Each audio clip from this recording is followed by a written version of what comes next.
நமச்சிவாய. அனைவருக்கும் வணக்கம். இன்றைய ஞான தெளிவாக நாம் தெரிந்து கொள்ள இருப்பது ஆத்ம சிந்தனை. ஒரு நாள் ஒரு மனிதன் மிகுந்த கவலையோடு ஒரு ஞானியை சந்தித்தார்.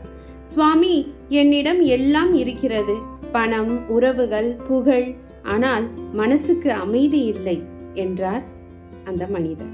அதற்கு ஞானி சிரித்தார். ஒரு கண்ணாடியை அவரிடம் கொடுத்து, இதில் நீ யாரை பார்க்கிறாய் என்று கேட்டார். அதற்கு அவர், என்னைத்தான் என்றார் அந்த மனிதர்.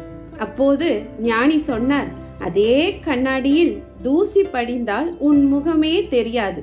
அதுபோல உன் மனதில் ஆசை, கோபம், பயம், பொறாமை என்ற தூசி படிந்திருந்ததால் உன் உண்மையான ஆத்மா உனக்கே தெரியாமல் போய்விட்டது.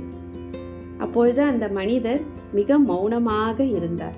ஞானி தொடர்ந்தார், ஆத்ம சிந்தனை என்றால் வெளியில் தேடுவதல்ல.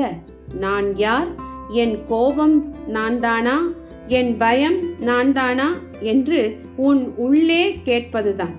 மனம் அமைதியாகும் போது ஆத்மா பேச ஆரம்பிக்கும்.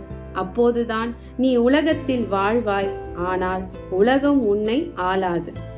இன்றைய சிந்தனை வரியாக, ஒரு நாள் ஆத்மாவை அறிந்தவன் அன்றே வாழ்க்கையை வென்றவன். நம சிவாயா. ஓம் ஸ்ரீ குருப்யோ நம.